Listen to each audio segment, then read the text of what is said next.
Ladies and gentlemen, welcome back to the...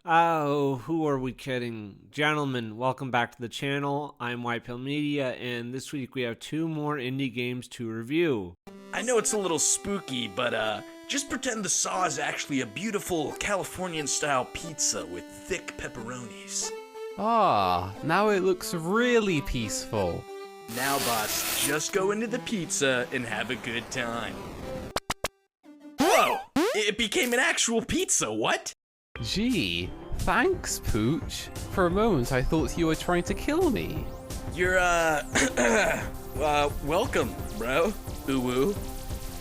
Both of these games are platformers. They're independent projects. They're from people on this side of things. We have SuperDyno Storm, which is a platformer where you gain power-ups. It's very comedic, and you're traveling around this little world trying to go after this guy, Pallid. And you also have Rebellion, Heimat, Defender.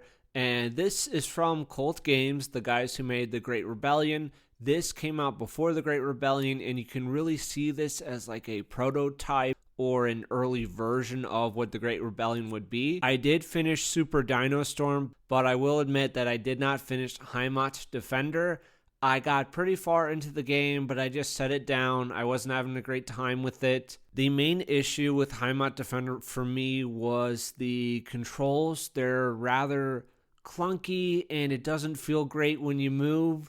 Honestly, my hand started to really hurt and kind of cramp up after a couple hours. You can change your controls around. However, big difference. I booted up The Great Rebellion because I'm like, why does Heimat Defender does not feel very good to play, but The Great Rebellion, I felt that was pretty smooth and went really well. What's the big difference? So in Great Rebellion, you jump using the spacebar, and you use your left mouse button to dash, and your right mouse button is to shoot. In Heimat Defender, there is no mouse controls. There's no mouse controls at all. Everything is on the keyboard, and even though you can switch up the controls, you cannot put in mouse inputs. I think that's the main reason I stopped playing. However, Heimat Defender is free, so you can download it. I'll have a link to it down below, but you can just go there, get a copy, play it. I don't know, you might enjoy it. It's free, right? You could spend a couple hours. And SuperDyno Story is a game that you can get on Steam. It's I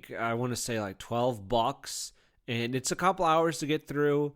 I enjoyed it overall, but there were parts of it I didn't really care for. But we're going to start with SuperDyno Story, and then we'll get into Heimat Defender. I am mixed on both of these titles. There's a lot there to like, but I had problems with both of them. And we'll just get into SuperDyno Story. Full spoilers. You could get it on Steam and try it out for a bit, see if it's something you would like. But like I said, it's a 2D platformer. You gain power up as you move around the world and fill out the map. One thing with SuperDyno Story is I really like the pixel art in the game. The backgrounds, the sprites for the enemies, your main character.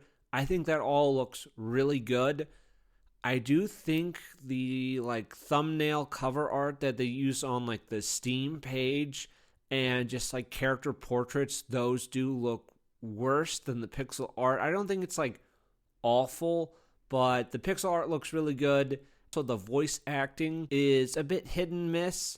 It's fine here and there. I would say that none of the voice acting really stood out as great. It was mostly serviceable, and there's the comedic aspect. Some of the humor landed for me, some of it really didn't. So we're on our ship. We keep saying that surely nothing bad will happen, and we go to the back of the ship to go in some sleeping pods. One thing that I think the game is maybe lacking is that we are on our ship, and then we are out in this frozen world.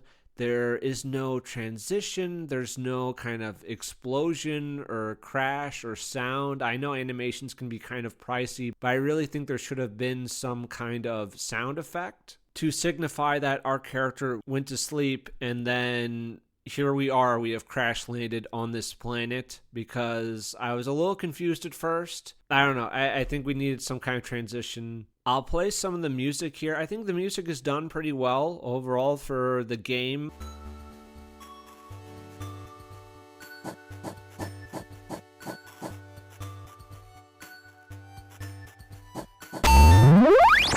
There's a Mr. Falco guy who tells us to get the hell out of there. We cannot jump yet. We are not allowed to jump. And we're after some guy named Pallid. So we're exploring this frozen tundra, trying to... there's like hardly a story in this game. There's a bit of a story in this game, but not really. It's more of just a joke. But, you know, our main thrust is that we're looking for this guy Pallid. I do like how save points are done. You just walk under a save, and it's like a floppy disk, you know, and then it just automatically triggers, and... that's done well. Oh, like the intro animation where it says SuperDyno story, that looks good. Like a lot of the sprite animation and stuff, like that looks good. I do enjoy that. Ship has been destroyed. We're stuck here. This Pallid guy did it. We're attacked by this Mega Sluggy, which is just a big version of the Sluggy enemies. We kill it. And now we are allowed to jump. We're just traversing this world. You don't know, like, where you're supposed to really go. You have a lot of free reign. You have a ton of free reign in this game. There's just little enemies around, like they're the sluggies. They're just the weird floating, I guess, turnip heads. Most of the enemies are really easy to defeat. There are power-ups in the world, which gives you new abilities. You can find these big hearts, which give you additional hearts. There's also cameos to collect, so there's like no direction, right? Which is good and bad, and the world's open for you to explore. However, while it's open, quote unquote, there are some areas that are locked behind you having certain power-ups. So the world is deceptively open. There's plenty of areas that are locked that you cannot access until you have certain power-ups. That's a complaint I'll get into more later, where I was struggling with, I have this power-up, now where do I go? What new area can I access? Because the map is broken up into several large areas. That can be a little daunting trying to like figure out exactly where you're supposed to go. And I felt like I lost a ton of time just trying to figure that stuff out. There's also a giant golden statue of Pallid, and I think that's really based. I thought initially that he melted all the gold down to make a statue of himself, which would be really cool, but I don't think that's what happened. And then as you're just going along, you find this furry, and I'll just play some of his dialogue. A cutie pie. Ooh woo. Read our furry holy book, and here's some Neko ears. I haven't got all day, brother. I'm gonna count, okay? 3, 2, 1, 0. I'm not becoming a furry. You people look funny. No way. I'm gonna boop you with my shoe, big guy. You don't even wear shoes. When he's talking, you are able to get free hits on him, which I did do. And once I defeated him, I could now blow up blocks and shoot enemies with this gun, which is really cool. The furry dog guy who appears a few times, and he was definitely funny. That was definitely a plus for the humor for this game. But once I defeat him, it's like, okay, now I can blow up blocks. Now I have access to more areas, but you don't know exactly which area you should go to, which maybe doesn't sound like a big deal, but it can be a little frustrating. It was frustrating for me where it's like, okay, I blew up these blocks. I went to a new area.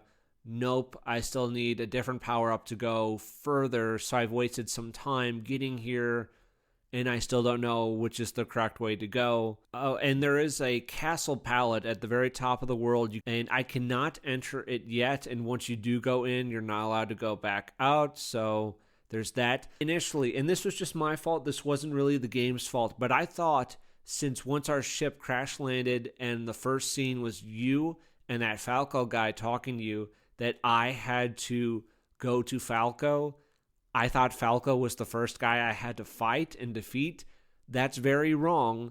Even though Falco is in your starting area, you cannot reach him until you get like later power-ups, like much later power-ups. So you're not supposed to focus on Falco at all. And that's just my bad. Yeah, I don't have a ton to say. I'm just kind of going around. There's some area where you're underwater. You drown a lot. There are eels that go yeah at you. When you drown, the screen shakes and changes color. It's a little intense. There's a cloud castle area. And then randomly I stumbled upon this open room where there's this duck, leviduck, I want to say. It's trying to lay eggs despite being male. We point out that it cannot lay eggs because it is male, and it gets very angry, so we have a boss fight, and I defeat Leviduck, and now you can fly, which is a really cool ability. You just jump, and then jump again, and then they'll like fly you in a straight line and carry you for a little bit. This was a good scene with the furry dog. He tries to kill you and get a giant saw to fall on you, but I don't know how exactly. It's not a power up or anything, but we were able to turn the saw into a giant pizza. That was good. There's a underground zombie area. Something I did enjoy. There are like hints and signposts throughout the world, right? But the hints and saves are unique to each area you're in. So the zombie underground area, the hints and saves look like tombstones, and they're all spooky. Every area has their own version, so that was cool. That was a nice little detail in the world. I never watched Corey in the house. I never did, so I don't really get this reference, but I understood that I was referencing Corey in the house. There's Lori in the building, who is a black child, and you go into this building and you watch him get eaten by zombies. I don't really get it, but okay, that's just some more of this game's humor. It's just kind of out there. Yeah, there's a zombie Leviduck here. He's not like mean to you. And then you have a darkness section and minecarts. And the thing about minecarts is if you land in a minecart or you walk into a minecart, you were stuck in the minecart until you smack it against a wall, and then you have free movement again. By far, minecarts are the least fun in this game, I would say. Pallid makes a brief appearance. He taunts you, and then he's on his way. Oh, I said minecarts are bad. No. The maze is bad. The maze is way too punishing. It's a huge time waster. I'm going to play some of this and just have it sped up in the background, but holy shit, this wasn't fun.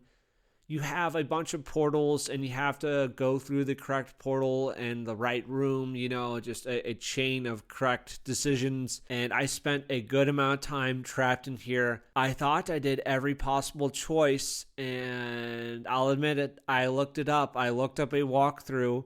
There was actually a pumpkin that I just took to be in the background. Yes, you can destroy pumpkins, but that hasn't been a thing in the game so far where you have to destroy a pumpkin to reveal another path. So I just kept ignoring this pumpkin. Personally, I feel like that is very easy to overlook. I don't know if other players had that problem, but you had to blow up the pumpkin and then walk past it, and that leads you out of the maze and doing that. There's also a toast to human converter, and there's another one in another part of the game where it's like a human to toast converter. I don't know. There's an achievement I saw about beating the game as a piece of toast. I don't get it. I guess that's some of the game's humor, which doesn't exactly work for me.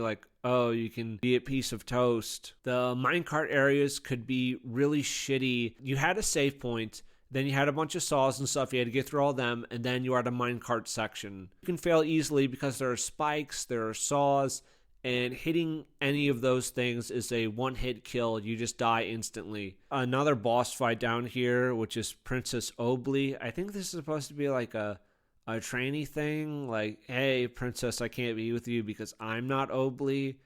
I think that's what it is. But she has a little umbrella. She was really easy to defeat. You just jump on her head a bunch, and now I can stomp blocks, which is very cool. We get another good comedic scene. We have been put in a cage by the furry who wants to burn us alive. Ooh woo. And somehow the fire turns into snakes. I don't get it either, but whatever. We turned a saw into a pizza. Okay. Got this health upgrade. So I've just been collecting them. I've been collecting cameos, and now I have a new power-up where I can shoot the volcanic rocks. Oh, and I got to this part where I made this jump off a guy, so I was pretty proud of myself, which did not matter because I'm like, aha, I sneaked around the game's design. No, I got blocked by some purple shit, which I still can't destroy. There are some pipes in the game that you can use to travel around, and it's comedic when you travel through them and you just hear yourself getting banged around. It sounds like a golf ball. Pallid also calls you golfer. I don't know why he calls you a golfer. I guess that's some of the game's humor. I didn't find that very funny, but whatever. There was a obnoxiously long pipe that you had to travel through, but it did have a heart at the end, so I guess it was worth it. And while I have gathered a few power-ups, I don't know exactly where to apply these power-ups because the maps are, I think they're a decent size for each area. There's like the snow area, clouds, there's the beach stuff, the lava area, it's like a forest. You have like several zones. A lot of these power-ups can work in every zone. So while you do have a map, and the map is helpful, it shows you like areas that you have not visited, it's still kind of obnoxious traveling around, and it felt like more of a chore rather than fun. Again, this is more of my fault rather than the game's fault, but I kept thinking, okay, now I'll go back to Falco. I'll go back to Falco now, and now I can fight Falco. It's really important I fight Falco because Falco was the first character I interacted with in the world. No, you still can't do Falco. You need to get the jetpack before you can do Falco. But I did get a rate of fire increase from my gun. I don't know what these cameos are. They seem like inside jokes for the developer. Like, I don't even recognize these as video game characters. I'm not sure what they are. I guess they mean something to the guy who made it. I really wish there was maybe like a sentence, like a little description for like each cameo to just, you know, like, hey, this is blah, blah, blah from so-and-so medium, or maybe these are original characters. I don't know. But that would have been nice because it just feels like I'm collecting random things and I have no idea what I'm gathering. It took forever, but I found out where I needed to go. There's this brain boss who was super, super easy to beat. And now I can jetpack jump, which is really cool. I went up to the Falco area. I did not know what to do with Leviduc at first, but you jump on him, and then you use your WASD keys to move. And of course, I did in fact fuck it up. And there is no save point at Falco's place. Not at all. So when I did die, I had to go back fairly far, and then I had to go all the way over there again. And this is just me bitching some more, but is there really a reason why we couldn't have had a save point there? It's just tedious. It's just frustrating for the player, at least frustrating for me. And even to get back over there, I had this annoying ice puzzle thing you needed to do each time. And you kill Mr. Falco easy enough. You literally jump on his head. He mentioned that in his first cutscene that he can be defeated by jumping on his head, and it's that easy. But I cannot progress further in Mr. Falco's castle. Now I'm lost again. I kind of did not want to play anymore, but since I had dropped playing Dex, I felt like I really should finish SuperDyno story just to give a full playthrough, give my full thoughts. But yeah, there was a good amount of frustration here because I finally got to go into Falco's castle, and now I get to go back to Falco's castle whenever I get the power-up needed to go up the rest of the way. So it feels like too much backtracking, a bit too much backtracking. What you're supposed to do is go to the bottom of the cloud area, and now you can jet jump up the bottom of this cloud area that you couldn't do before, and this reveals this whole new section, this entire new map. If you let it happen, there's some dialogue playing, and this evil guy will steal your jetpack. And if you run while he's talking, you get to keep your jetpack. So if you let him steal your jetpack, you just have to kill yourself. There's no other way out. And then there's Bad Santa, who's black. And I guess instead of White Santa, he doesn't give you presents, but steals your shit. He kills your bully, who I don't think really was a bully, and he makes you kill yourself. Deleted a lot of progress that I had made, so that was really fun. So you gotta skip the whole cutscene again and do all that point. There's a save point way before this long rail section with lots of insta-death on the way. Look here, like we got 2 tracks. One is just instant death. Again, I guess this is the developer's sense of humor, but like, haha, wasn't that funny? You made the wrong choice, and now you have to get reset, and I've just wasted a few minutes of your time. I do like some of the humor, but for some of the humor in terms of like level design were just ends in instant death. It was just more annoying, more a little frustrating. Maybe I should have taken a break, just like walk away, settle down. But I feel like I would have been in a much better mood because this video is going to be like really edited in terms of like cutting down on the gameplay. But I did spend several hours just kind of being lost and just trying to figure out where I need to go with my new power-ups and what do I do now. And then I ended up fighting Evil Santa. I did save here. I could not figure out the skill at first. This skill isn't great. I think it's pretty bad, actually. It's this mechanic where if you're walking on the screen and you see like this little white animation play, it's like kind of sparks. Then if you hold down a button, you will do like a super boost speed and you will break through the purple rocks that have been scattered throughout the levels, right? However, it does not always trigger each time. Maybe I was just pressing it at the wrong time, but there'd be times where like you get the little sparks, I would hit it, my character wouldn't go. And then you have to wait for you have to walk over the area again to try to get the sparks to trigger, or you have to exit that loading screen, come back to that loading screen, and just try to hit it at the right time. I really wish this mechanic was something I could just activate manually. It was more frustrating than anything, and I really didn't like using it. And also, you're just going like, I never played Sonic or anything like that, but you're just going super fast, and it can kind of be a little bitch to control where exactly you're going. And I sort of regret this, but it's the decision I made where I had almost all of the heart upgrades, I had almost all of the cameos, and I had almost all of the power-ups. But I decided I didn't like the new mechanic power-up where you do the super speed thing, and I just wanted to go defeat the boss. So I did not do everything in SuperDyno Story, but I just went to Palad's Castle. I like the design here. It's sort of a mishmash of all the areas and enemies you've already been through, and I like that. I like that little callback stuff. There is an area where this series of inputs makes sense, and it's good, and it's cool, but you have to jump, jetpack, and then bird across this area. If you try to jump, bird, then jetpack, or any other combination, it does not work, and this does make sense. It still stumped me a little bit, and it's a good combo, but this combo is never explained or shown anywhere else in the world. We've never had to use this combo at any other point in any of the areas you've been through. It makes sense, but it just wasn't quite clicking for me. Maybe this is because I don't do a lot of platformers. So I'll kind of put this in the middle between I'm a retard and maybe a little hint sign or something here could have been useful, because I also wasn't 100% if perhaps I needed a different power-up to get through this area, which isn't uncommon for this game. There are a lot of areas where you simply can't progress without the right power-up,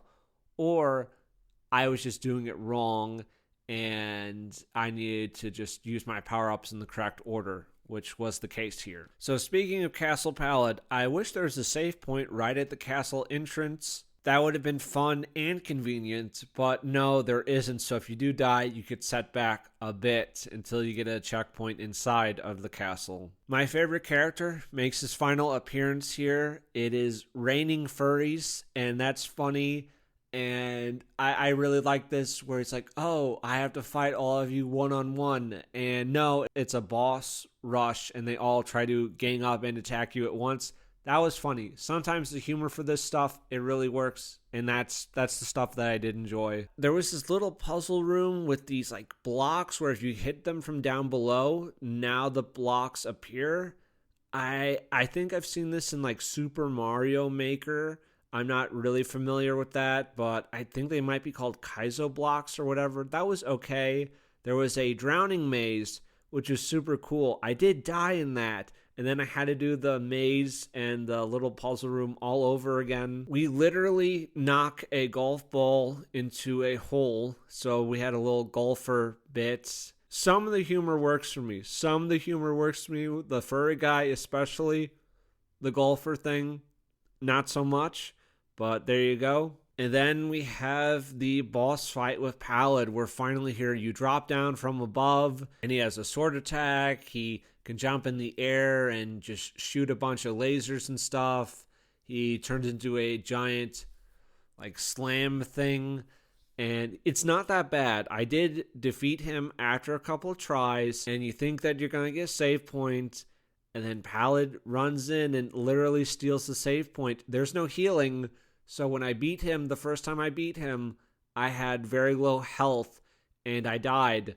So then I got to fight Pallid again. Having a little bit of distance between me and then, I can see this is more funny, but back then I found it not funny or fun. I was a little angry with that, but I can sort of laugh it off now because I had to fight Pallid several times, but each time I fought Pallid, I would do it better. I would do it a little faster, and I would have more health to spare each time that I defeated him. So eventually, you chase Pallid down, you do get to save here, and you get to fully heal, and then you fight Terror Pallid, who is actually a really easy enemy. You can just like really easily dodge his attacks, and you're just constantly shooting, and he's like shooting out weaker versions of bosses you've already fought. And that's it. And you defeat him, and then you're back on your ship, and you walk through the credit scene.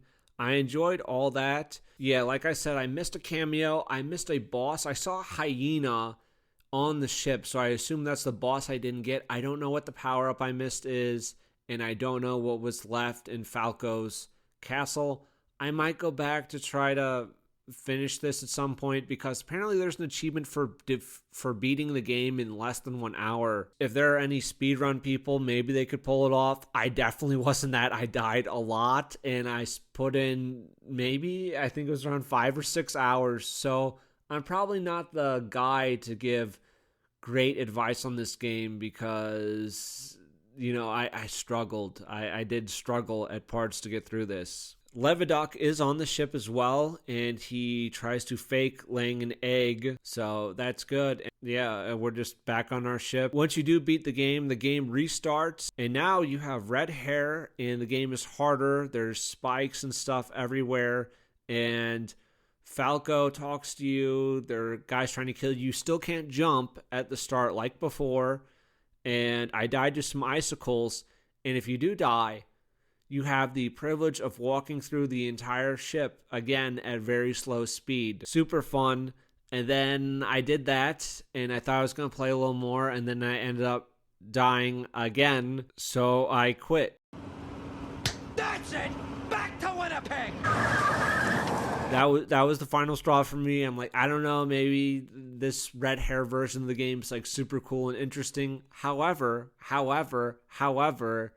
I really want a save point once I get off the fucking ship so I don't have to walk through the ship. Again, that's just too annoying. That's way too annoying. So I know it sounds like I was really ragging on the game, but there was so much good. The pixel art looks great. A lot of the music was very cool.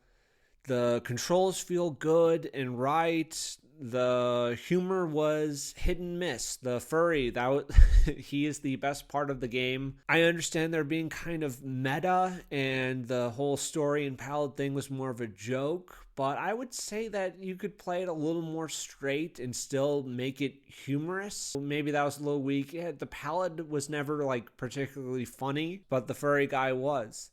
The non-pixel art doesn't look super, and the voice acting also somewhat hit and miss. Did I have a bad time with SuperDyno Story for $12?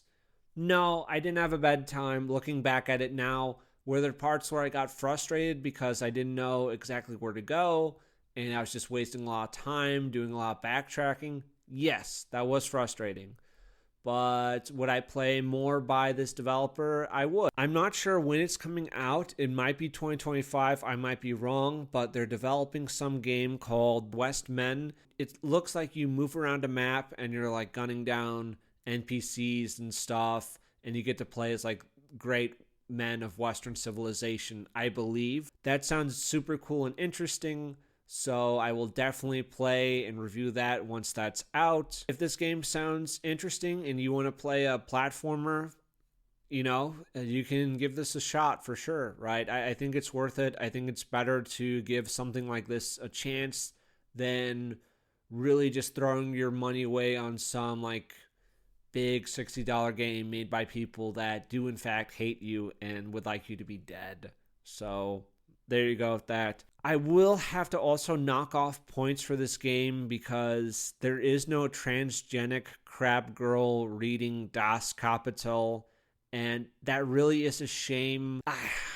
I hate to do it, but I really do have to knock off points from SuperDyno Story for not having that. Neo Feud, that is definitely a classic, and that game does have a transgenic crab girl, so yeah, yikes, sorry about that. But that was SuperDyno's story. And then we have Rebellion, Heimat's Defender by the Cult Game guys. As I said, this came out before the Great Rebellion. This game is in fact free, and there's a link to it down below. You just go to their website, you download it. I did not finish this game. I got close to beating it, and then I just got a bit tired of it. I would say, try it out. The game is in fact free. But if you did enjoy the Great Rebellion, you have to accept that this game is a bit less polished. It's a little more jank in terms of controls and things like movement, and it really made me appreciate the Great Rebellion because I had a great time with that. That felt very smooth and good. I feel like if the controls were the same as the Great Rebellion, I would have had a much better time with this. But as it is, I didn't love it. Like, some of it was good. I did enjoy some of it, but pretty mixed on it. So with Heimat's Defender, you get to choose your difficulty setting. You have Boomer, Normie, Gamer, Nightmare. I went with Normie. I'm basically a Normie, whatever. You have a text scroll opening. Global homo technocrats have taken over Europe. They're trying to make everyone NPCs. You know, same old, same old. Kind of missed the opening cutscene by mistake. You have to use the down arrow, which that goes through dialogue. If you hit enter, it just like skips stuff. X is to attack, Y is to jump, C is to dash. That feels like shit. Sorry, I'm just going to say it. I really wish there were mouse controls. I'll say that again. Well, Y is to jump? That was ass. That was fucking ass. Change that, change that, change that. Like, you can change your controls, so I would highly recommend changing that. You are just like trying to save people from the technocrats. You will see some assets that are reminiscent of Great Rebellion, and that is because Great Rebellion is a more like polished, well done, put together version of this. This is like I don't know if I would say proof of concept. I feel like this is more developed than a proof of concept, but a prequel or kind of an early prototype to what the Great Rebellion will be. But there's a lot where it's like, oh, I recognize that from Great Rebellion. And that's not like a bad thing. That's not they just took all the assets from Heimat Defender and they put them in Great Rebellion. No, not at all. But some things in terms of like design and like movement and animation did like carry over, and that makes sense. Yeah, like Great Rebellion, it's a 2D platformer. Unlike the Great Rebellion, you do not have a gun, and that really, really sucks. And I'm somewhat of a retard because I sort of forgot with my main character who can dash and jump and all that, I forgot that he could throw axes with X. So my only way for defeating enemies for a while was to just dash into them and blow them up that way or to avoid them. And that's just me. That's just my fault. That's not the game's fault. That's my fault. We're in a cyber dystopia. There's people in pods. There's some mad NPCs that we have to defeat. Oh, this character's power-up. His power-up is bees that kind of float around you and they zap enemies. It feels like an early version of some of the Great Rebellion power-ups when you go around the map and collect those. There are NPC dispensers which just spam out enemies. Oh, also in this game, which the Great Rebellion did not have, but there are tomes of knowledge. So these are little hidden books throughout your levels, and I got some that's like The Godfather and Fight Club. We are apparently going after some inspector. There are some memes in the background. There's like the Star Wars NPC guy. A lot of memes about eating bugs, living in pods, just consume product and you will be happy. I jumped down to some area because I thought it was a secret. No, it was in fact death. We have a John Oliver meme and we start getting some stronger enemies now. There are some spinning circle enemy guys, which were kind of neat. And the levels are pretty quick. I want to say most of them are definitely 10 minutes or less. I would say 10 to 15 minutes is probably correct. You end up in this Antifa area where they're throwing cocktails and bricks. You get to this point where you have to kill enemies to progress to open up the path, right? And you just have to be good here. You have to kill them all and not die because there is no save between each one. They also talk about the Walled Gang here, which in the Great Rebellion served as a interlude in between your levels. You would do a mission, and then you go to the Walled Gang, and then you would do another mission. Here we talk about the Walled Gang, and characters go back and forth between there. However, you cannot go to the Walled Gang yourself in this game, from what I can tell. And then I had this level that had a really creepy atmosphere, and I was curious because there were no enemies here, but there was a statue of a giant fat black woman. Apparently there's some statue in Europe where it was like all of Europe banding together to defeat Napoleon. I guess this is a real statue. That's kind of cool in a way, but I don't know if Napoleon was our guy or not. I assume there are a lot of opinions on the matter. And we have our first boss who floats in the air. He shoots LGBT like balls and bullets at you. He roams around a lot. There is no health here. There are no power-ups. It was a very dull and tedious fight because I thought the only way I had to attack him was to dash into him, which is really hard to do on this level. So this was incredibly embarrassing. But I did forget about X and that I can throw axes at this boss. So I had to look at the controls and be like, oh, I have another ability. So the boss is super easy and not hard at all. I'm just retarded. So you know what? A lot of the criticisms I throw around when I play games, you just stop and think like, hey, White Pill Media, he's a retard, so maybe this section isn't as hard as he said it was. You know, keep that in mind, right? We defeat that guy, and then we are on to the NPC facility to find our friends. You get a new character here. This guy can climb. He can glide with his hat. He throws beer bottles. His weapon is a spork, which attacks enemies. It's like a power-up that he gets. You can also press the down arrow key to hide in his hat to not trigger like turrets. There's a room where they're programming the NPCs, and then you get a boss fight with Dr. Zun.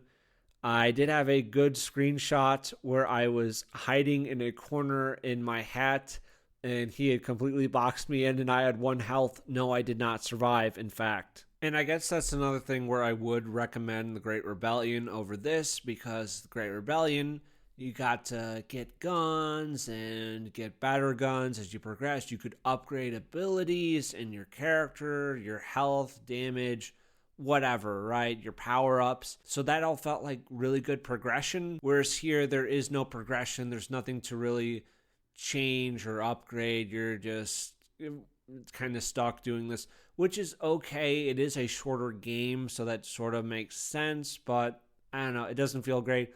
Also, the bosses are fine, but the bosses in the Great Rebellion are a lot more memorable, and they're just a stronger impression. Those are good bosses. You get a new character now. He has sunglasses, which he shoots bullets out of. He has like a teleport ball. You throw it, and then you press the down key to teleport. That was really cool. You run into an NPC, Q Boomer. He was great, and you're just killing a bunch of mutants. There were some cool flashing like neon lights here, and we're supposed to kill a guy who controls people with guilt energy and just makes white people feel depressed and unable to change their circumstances. This boss is a giant man who is crying as he whips himself, and his tears, if they hit you, deal damage. Super easy boss to cheese. I just stood off to the side and shot him a bunch, and he died. It was honestly maybe too easy. Yeah, pretty damn easy. And our friend Dark Knight is not here, so we have to go to this gated community in Globalopolis to go free our friend the Knight. And we're there. There is, in fact, an underground pizzeria here. And you get to play as the Dark Knight guy, and he has a dash, which feels very bad. I hate his movement. I hate how Dark Knight fucking moves. I think it's terrible. He has a blaster, and his power-up is the mythical shield of like Hercules, or the giants that Hercules fought, which is very cool, and that was more reminiscent of the Great Rebellion, where those power-ups were more about like European mythology, kind of symbolism, that type of thing. So that was cool. There was this interesting building just in the background. I don't know. I thought it was interesting. I nothing to say about that. And in fact, you do get to go to the underground pizza place, which has some interesting symbols on its sign. And when you defeat clowns down here, you save children, and also you kill what looks like an early version of the Transistor, the one boss from the Great Rebellion. And I did get an achievement later on, and in fact, these enemies are called transistors. So yeah, that was kind of interesting. That was cool. There is another NPC, kind of like Q Boomer, who was great, but this is Miss Explorer, who calls you an incel and everything. Love her. You gotta love her. I ended up hitting a dead end in this level, and when you do, a UFO appears. I guess these are moon Nazis. I don't know if anyone actually believes that stuff, but yeah, some moon Nazis came down to help out Knight, which is fine. Some of Knight's platforming is okay, but I think his puzzles where you have to like dash and hit the ball and then a platform appears, I don't know. I think they're just kind of shit in a way. Sorry. I think maybe if the controls were better, I could use the mouse, then I would have liked it a lot more.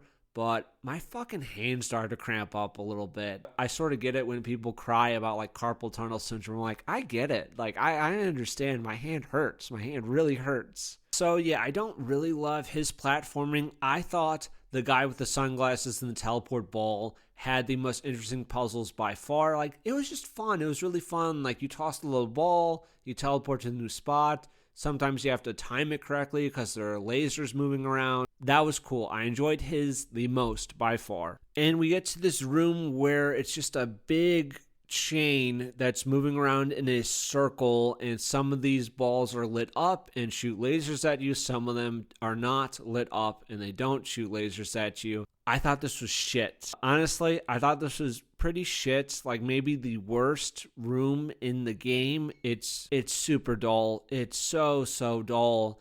And all you have to do is shoot the glowing balls, defeat it, and then you can enter the next room and you get to the last boss, which I think looks quite a bit like Angela Merkel. I think it is Angela Merkel. So for this boss, at the very top of the map, you have these 3 green balls. You have to destroy them with your gun.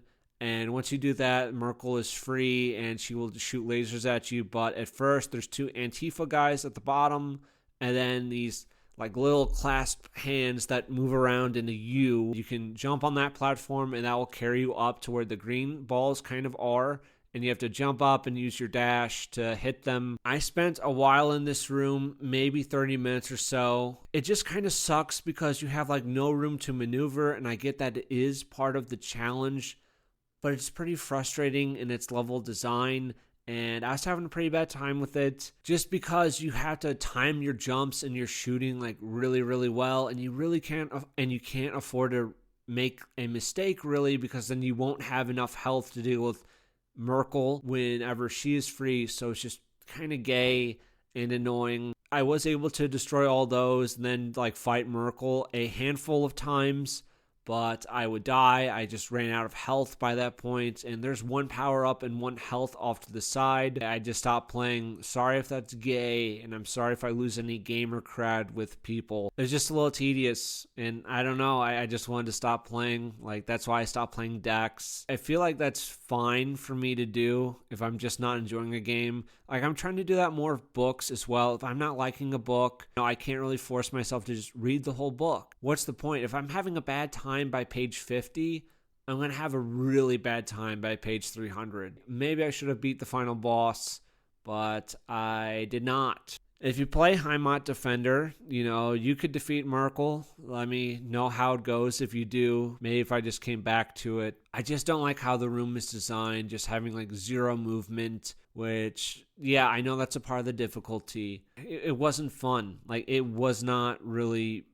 It wasn't like fun in a challenging way. It was just kind of shitty in that type of way. And that ends this video. So SuperDyno story and Heimat Defender. As I said, kind of mixed on them. I would lean more towards SuperDyno story. Heimat Defender, it's free,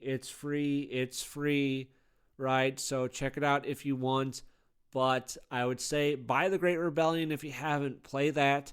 It runs really smooth, but if you played and really enjoyed the Great Rebellion and you want to play where I feel like is more of a early prototype of it, which I don't think is as smooth or polished, but it's still interesting to see. Then yeah, check out Heimat Defender. If you haven't played Defender or Rebellion, I would suggest Rebellion. But still, same with the SuperDyno guy. I'm looking forward to anything that Cold Games comes out with. We should have some more indie games from this side of things coming out in like 2025. I think there's Ramek Machine Slayer by Neo Crisis and Brendan Hurd. There's, I think it's Last Guy or whatever. You're like a little guy, and I think you're running around a facility. I think there's a couple others that some people are working on, so I'm looking forward to those. In terms of other video game content for this channel, what's coming next? It's probably going to be a while. One, just because it's the holiday season coming up, so I, have to do family stuff, which is good, but I'm going to be kind of busy with that, and I'm just working on some other videos. The next video game I'm tackling is Vampire the Masquerade's Bloodlines. Never played it before, going in totally blind. I've heard good things, so I'm excited for it. But I do believe it is a longer game. It's probably going to take a few weeks at least. Probably won't have a video on it until, I don't know, mid to late January. That probably sounds right.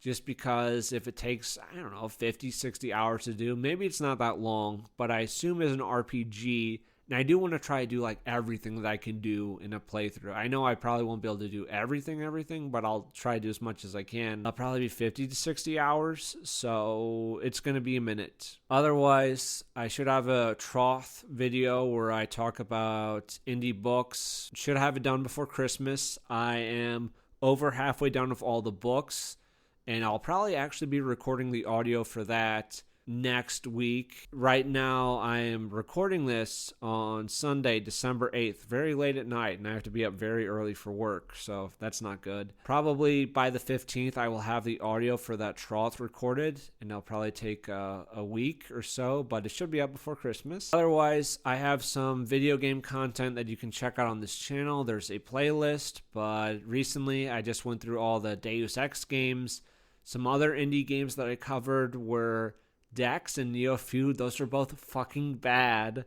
Pretty goddamn bad. Neo Feud has like meme potential for how bad it was. So check that out if you kind of want something to laugh at. If you like this, you could like, or if you disliked it, you could dislike. And that's going to be it for me. Thank you for watching. White Pill Media out.